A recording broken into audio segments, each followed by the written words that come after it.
Hello అండి, అందరికీ నమస్కారం. గ్రేటర్ హైదరాబాద్ మున్సిపల్ కార్పొరేషన్లో ఔటర్ రింగ్ రోడ్డు యువతల అవతల ఉన్నటువంటి 27 మున్సిపాలిటీస్ని కార్పొరేషన్స్ని కలిపే రోజే నేను చెప్పా ఈ కలుపుట విడగొట్టుట కొరకే అని. మొత్తానికి తర్వాత ముఖ్యమంత్రి రేవంత్ రెడ్డి గారు అసెంబ్లీలోనే ప్రకటించారు జిహెచ్ఎంసీని 3 భాగాలు చేయబోతున్నట్టుగా. నిన్న దానికి సంబంధించి జీవో వచ్చింది, జీవో నెంబర్ 55. జీవో నెంబర్ 55 ప్రకారం కోర్ హైదరాబాద్నేమో జిహెచ్ఎంసీగానే ఉంచారు.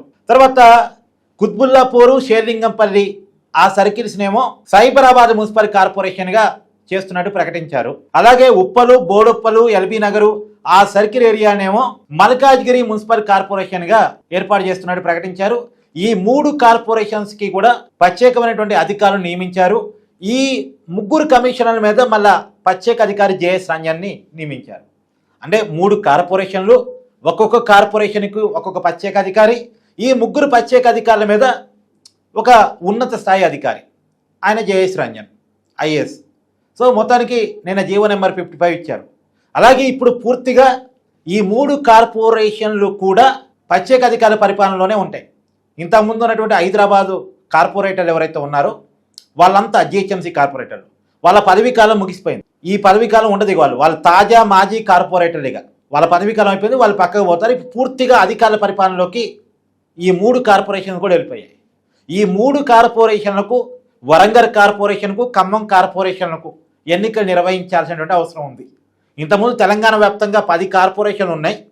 ఇప్పుడు ఒక కార్పొరేషన్ 3 కార్పొరేషన్గా మారటం ఫలితంగా 12 కార్పొరేషన్లు అవుతాయి. మొన్న 7 కార్పొరేషన్లకు నిన్న ఎన్నికలు జరిగాయి కాబట్టి ఇప్పుడు ఇంకొక 5 కార్పొరేషన్లకు ఎన్నికలు జరగాల్సినటువంటి అవసరం క్లియర్గా కనపడుతూ ఉంది. 5 కార్పొరేషన్లు అంటే ఇప్పుడు జిహెచ్ఎంసీ ఈ 3, తర్వాత ఖమ్మం, వరంగల్, మొత్తం 5 కార్పొరేషన్లకు ఎన్నికలు జరగాల్సి ఉంది. ఈ ఎన్నికలు నాకు తెలిసి జూలై, ఆగస్టులో ఉండేటువంటి అవకాశం ఉంటుంది. ఎందుకంటే ఈ జిహెచ్ఎంసీ 3 ముక్కలైనప్పటికీ కూడా బడ్జెట్ను విభజించాలి, ఆస్తులను విభజించాలి. సో చాలా ప్రొసీజర్ ఉంటుంది. ఇంకా ఈ ప్రొసీజర్ అంతా కంప్లీట్ కావాలి. అందులో పిల్లలకి ఎగ్జామ్స్ టైం కాబట్టి మధ్యలో ఇంకా ఎంపీటీసీ, జడ్పీటీసీ ఎన్నికలు కూడా నిర్వహించాల్సినటువంటి అవసరం ఉంది. ఈ ఎన్నికలు అయిపోయిన తర్వాత మేబీ జూలై, ఆగస్టులో ఈ 3 కార్పొరేషన్స్కు Greater Hyderabad municipal corporation, Cyberabad municipal corporation, Malkajgiri municipal corporation, Khammam corporation, Warangal corporation, ఈ 5 కార్పొరేషన్లు కూడా ఎన్నికలు నిర్వహించేటువంటి అవకాశం ఉండొచ్చు అనేటువంటిది తెలియవస్తున్నటువంటి సమాచారం. నిజానికి ఇప్పుడు కోర్ హైదరాబాద్లో 75 లక్షల జనాభా ప్రాతిపదిక ఉంది. 75 లక్షల మంది జనాభా జిహెచ్ఎంసీలో. తర్వాత అలాగే Cyberabad municipal corporation, Malkajgiri municipal కార్పొరేషన్లో తలా ఒక 35 లక్షల జనాభా ఆ కార్పొరేషన్స్ పరిధిలో ఉంది. సో వీటికి ఎన్నికలు జూలై, ఆగస్టులో వచ్చేటువంటి అవకాశం ఉంటుంది.